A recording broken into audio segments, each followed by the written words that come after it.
Hello, everyone. Welcome back to the Customer Service Show, a fortnightly podcast series where we dive into the world of customer service and unveil the strategies behind delivering exemplary customer service interactions. I'm your host, Meenakshi Arora, Head of Marketing at SearchUnify, a unified cognitive platform. This is the first season of the Customer Service Show, wherein we aim to dive deep into the significance of premium support for enterprises and effective implementation strategies.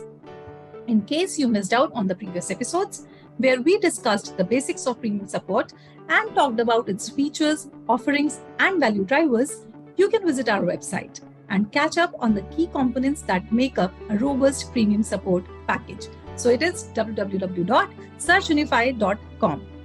With that, it is time to get started with the third episode in the series. Pricing strategies for premium support plans can vary depending on your business model, industry, and target customer segment. In this episode, we explore the strategy behind framing cutting-edge pricing strategies based on customer feedback, market trends, and the overall performance of your premium support offering. I have joining me the amazing Patricia Lugezani.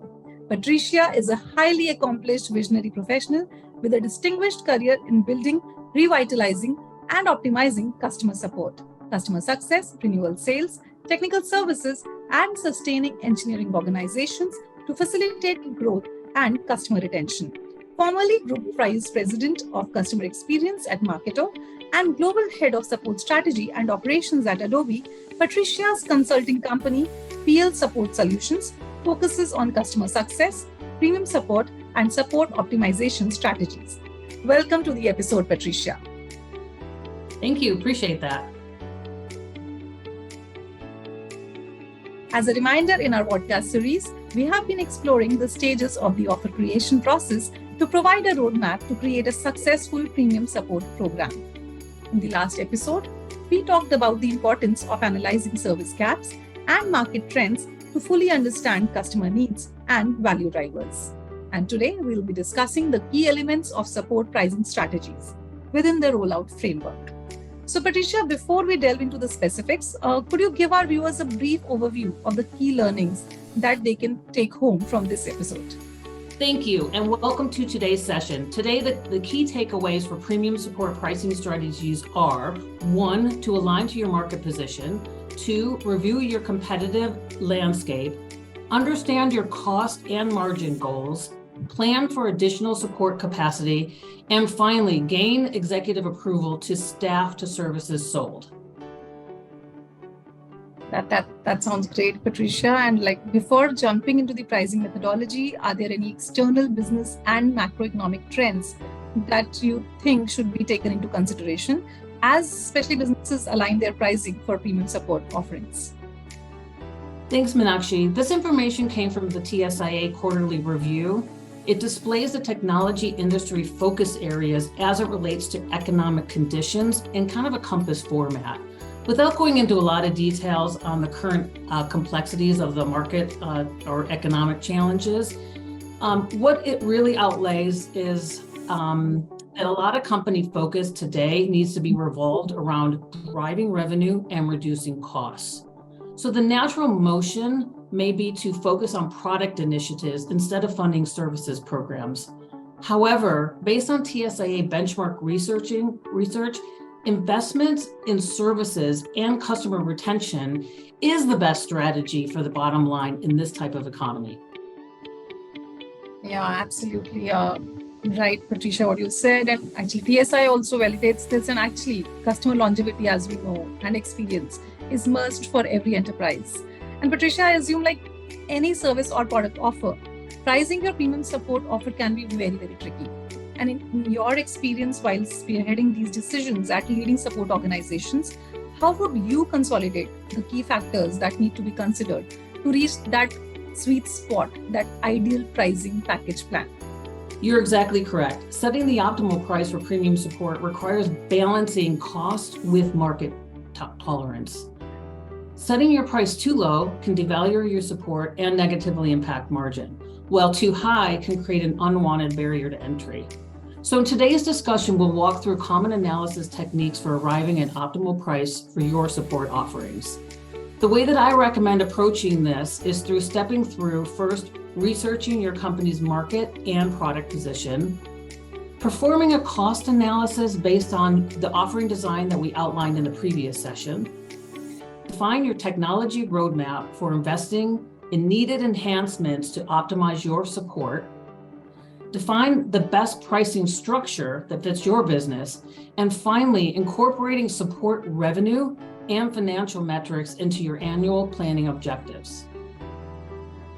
Perfect. That just sounds correct, Patricia. And based on my experience as a marketing professional for about 15 plus years, I assume that a pricing strategy, regardless of the product or service in question, takes into account customer segments, right? Market conditions, competitor actions, trade margins, input costs, and a lot of other things.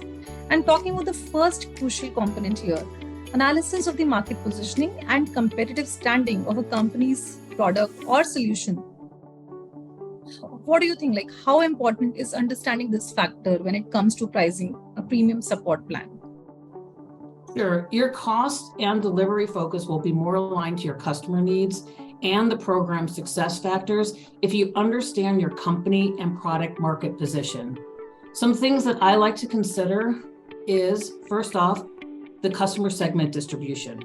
For example, if your customer base skews towards enterprise customers, your offerings will need to include personalized delivery rather than 100% automated services. Brand and market position. If your company is a market leader, your support may require a high degree of quality and consistency, while niche players may take a more innovative approach. Company growth. High growth in new logos requires a well-understood customer onboarding process, while a cash cow product requires services to support consumption and expansion. Finally, in a hyper-competitive environment, support services can be a purchasing differentiator for both new and renewing customers. There are many tools that you can use to understand your market position as it relates to support requirements. Most commonly used are third-party feedback data, SWOT analysis of market conditions, and market research reports such as the Magic Gartner Quadrant. Meenakshi, as a marketing professional, how would you compare and contrast support and product market analysis? I think it's a very great question, I would say, Patricia. I believe while premium support centers primarily around customer-centric service, right? Product marketing analysis focuses on proactive planning and strategic decision-making. Premium support aims to create strong customer relationships, build brand loyalty, and maintain a positive brand reputation. At the same time, product marketing ensures that we position the product effectively, target the right audience, adapt to changing market trends. And as a marketing professional, what I believe is, we should leverage the strengths of both to drive growth and customer satisfaction. So imagine premium support as a personalized concierge service for customers. It's like having a dedicated team at your beck and call, ensuring everything is, every need is met promptly, basically ensuring that customer is delighted at every point. On the other hand, product marketing analysis, it shapes the grand narrative of product success. Like we recently launched Suva, the Search Unify Virtual Assistant, which is a chatbot that just not responds to user queries, but actually understands what the kind of responses users are actually looking for and leverages our federated retrieval augmented generation or FRAG approach to deliver contextual and intent-driven responses. So basically, we had that homework done. We understood the pulse of the market before launching this product. So premium support is like reassuring handshake that keeps customers coming back, while product market analysis is the compass that ensures your offerings are in sync with market tides. So that would be my take on this. Thanks, Meenakshi. I love that take on support from a marketing perspective. The only thing that I would add is that as you sell product, the support should be sold side by side with product. Yeah, that makes a lot of sense, Patricia. Absolutely, I agree with you there. And Patricia, for our audience here, can you also share some examples for conducting a support competitive analysis to gain insights into what other players are offering? And are there some predefined steps that businesses should take to ensure that the data that they gather is accurate, relevant, and comprehensive enough to impact pricing strategies? Sure, it's always recommended to compare your support offerings feature by feature with your direct competitors. This way you can make conscious decisions on your feature set and prepare sales for discussions with customers who are evaluating your product and services with competitors. This may also help you identify potential competitive advantages. Here's an example of a simple format you can use for included support levels. A similar format can be used for a premium level competitive analysis, though sometimes it can be tricky to normalize from company to company, as levels may be priced and bundled differently. The best advice I can give is to get as close as you can and don't assume your competitors know more than you do. Trust your own research. Even direct competitors may have different customer segmentation and product gaps. Third-party CSAT sites can give you an idea of how your competitor's support is rated compared to their posted offerings. Also, aligning with your company and product brand is important for a consistent message. For example, a high-end upmarket product messaging should have pricing and full service support that is consistent with that message. Yes, absolutely. Consistent messaging is very, very important. Could not agree more here. And Patricia, we also agree that a well thought out cost analysis is a crucial foundational step for determining the right pricing strategy for premium support services. In addition to direct expenses, what other cost factors do you think should businesses consider during the cost analysis process to arrive at a well-rounded pricing model for premium support? As in, what are those factors that can drive the cost higher or lower, and how you might calculate that with the finance team? Exactly. It seems easy, just add up your costs. And here's where I bring in some math, so hopefully I don't lose some of the audience. But unfortunately, tracking and recording can be inconsistent. You can have unexpected activities that impact your productivity, and customer growth can have peaks and valleys. This is why I recommend arriving at your average cost per customer per year at each level, or you can break it down to sub-levels if that's easier. Typically, costs include case volume and cost per case, hours and cost of proactive services, average TAM costs, management overhead, and technology investment. Once you understand your annual cost per customer per level, you can calculate that by planning period, usually monthly or quarterly, and then multiplying that by the projected customer growth per period. So what I recommend is getting that all aligned. For the first year, I recommend setting an achievable margin goal, then driving scale and efficiency years 2 and forward to improve margin. So, okay, thank you for that, Patricia. While many enterprises manage to perfect their costing analysis, the concept of capacity planning is often overlooked. Effective capacity planning ensures that businesses have sufficient resources in the foreseeable future to meet the demands of their premium support customers without compromising on service quality. So, Patricia, can you tell us more about capacity planning in relation to premium support offerings, and how can enterprises effectively factor it into their pricing strategy? This is so true. Not only is capacity planning overlooked, but it's not well understood. In fact, many senior executives believe that support is free money. So it is really important to understand that premium support can drive additional revenue. It also requires investment to deliver support at a higher level. This is why creating an accurate and predictive capacity model and being able to articulate an executive summary will help you gain approval for incremental support budget. In other words, you need to track support revenue and establish a model to fund required resources for services sold. Of course, capacity planning structure can really vary depending on your company's segmentation mix and how your support objectives align with your company goals. Once the model is in place, you can partner with finance and sales to create an annual support plan and margin goals. Perfect. And Patricia, as with any other business workflow, the most effective premium support experiences start with a compelling understanding of the customer, who they are, what they want, and technology and automation act as a crucial enabler here. be it through delivering proactive insights based on recent premium support incidents, offering contextual self-service notifications, or enabling priority case routing to the best suited agent, amongst much more. So, Patricia, in your experience, how do you see the role of technology in the premium support mix evolve, and how do you think can enterprises account for its costing? At a high level, support is a volume-based transactional business. So systems automation, global workflow, effective online community, and deflection strategies are essential for delivering world-class customer support experience at scale, which means having a well thought out technology roadmap, leveraging an effective CRM platform, and building an ecosystem with a workflow that enables AI-powered customer community. The best way to gain investment approval is to articulate the impact on case deflection and enhancement of the premium customer experience with a quantifiable return on investment.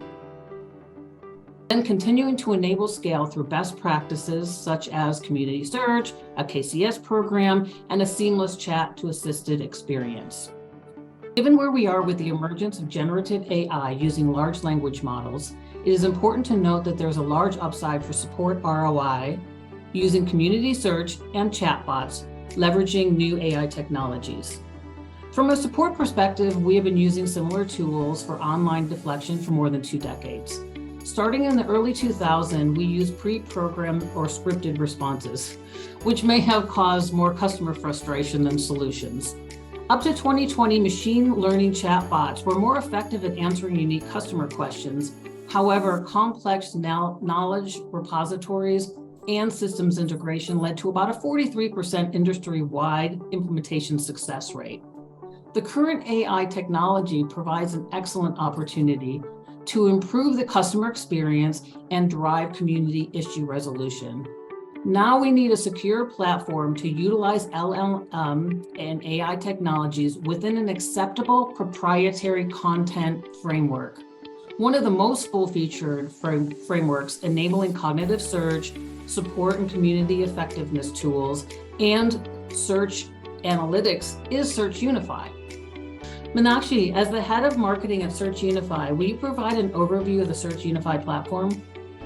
Absolutely, Patricia. I would love to, and thank you for actually mentioning our platform here because, Search Unify, as we call it, a unified cognitive platform, it not springs now the power of large language models, but is actually powered with something called FRAG that you see maybe on the screen right now.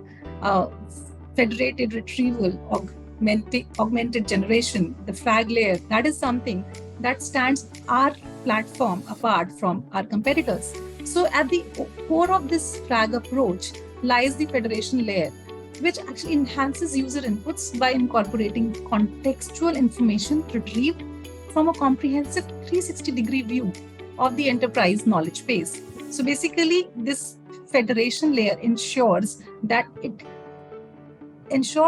there is data from which is coming in from the content which is spread across repositories, I would say. And by leveraging this contextual knowledge, Search Unify's LLM integrated products are empowered to generate more accurate and relevant responses with factual content. This layer actually ensures that the responses provided are contextually aligned with the user's query, significantly improving the overall user experience. The retrieval layer plays a crucial role in accessing relevant information or responses from a predefined set of knowledge or data. Various methods, including keyword matching, semantic similarity, and advanced retrieval algorithms, are employed to identify and retrieve the most appropriate information. This layer acts as a filter, ensuring that generated responses are based on reliable and verified data. So that's what this retrieval layer does. And now if I come to the augmented generation layer, it is actually responsible for generating human-like responses or outputs based on the retrieved information or context. So Search Unify's suite of products leverages techniques such as language modeling and neural networks to achieve this. And by employing sophisticated algorithms and models, the augmented generation layer ensures that the responses are not only contextually accurate, but are also natural and coherent in their delivery. So I think it was pretty long, a little complicated, but I think it explains our platform. mean, it is a complex platform. Thanks, Meenakshi, for that. I think the important part to notice is that incorporating LLM models and then bringing that into your community and leveraging that across the different platforms and applications all the way through the assisted model can really help up level and make your support organization more efficient. I think this is where maybe, Patricia, I would just go back to what we were talking about again, costing and the pricing, having figured out the total costing that we were talking about, market positioning and margin goals. I guess it's now time to consolidate the pricing talk and carve pricing structures. The key being to align the pricing structure with the customer's needs and the value they receive from premium support. What are some common models that businesses can consider, and any best practices on which pricing structure is suited for which enterprise support structure? Generally, there are 3 pricing models for premium support. There's a flat fee, percentage-based, and product bundled. So the flat fee is really just price per product edition or consumption level. This is commonly used for products that target a commercial or SMB customer segment and where there are few product options, because as you scale up market, the SKU count can become unmanageable. Percentage-based pricing calculates support price based on the customer's product ARR. This pricing model is easy to size up based on the customer investment. However, a pricing configurator will need to be implemented to provide the necessary oversights and approval workflows. Finally, product bundled models are typically used for selling to enterprise customer segments, and as it automatically bundles in the correct support pricing and uses an internal revenue allocation for financial accounting.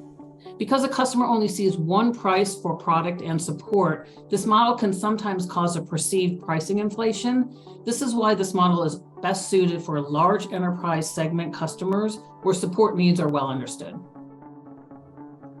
Perfect. This is very, very helpful, Patricia. And continuing with this thought, what is your take on setting pricing standards? And how do pricing standards help ensure fairness and transparency in premium support pricing? Sure. Most often, I see companies use a percentage-based pricing model for the majority of their premium customers. And if they have large-scale enterprise or strategic customers, using a hybrid to include a product bundled pricing for their top strategic customers. This allows for effective sizing for most customers and bundled pricing for strategic customers with the top ARR requiring maybe a custom global support. Using the example of support levels from our previous session, here's how these levels would be priced. Some things to consider as you structure your support pricing. First, pricing levels should be set at cost plus margin, considering market tolerance. Minimum pricing sets a floor to ensure that costs are covered and aligns to the target segment. For example, if you have a commercial customer with an ARR of $20K per year, you would not want them on your top tier offering, as this is not cost effective for you and includes more services than the customer needs. Pricing caps should be internally documented, which are primarily used for large ARR customers requiring non-custom services. Finally, it's important to set a well-understood discounting rule. Typically, with percentage-based pricing, sales should not need to discount premium support price, as it's calculated off of the discounted product price. However, some specific exceptions can be documented, such as selling to customer categories, including nonprofit, government, and resellers.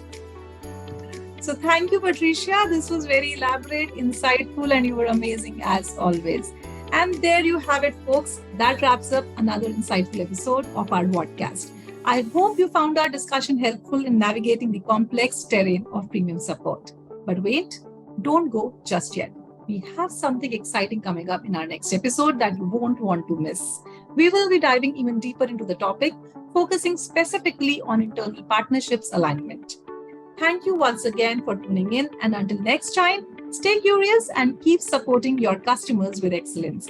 For any questions or feedback, please drop a line at customerserviceshow@searchunify.com. Thank you, everyone.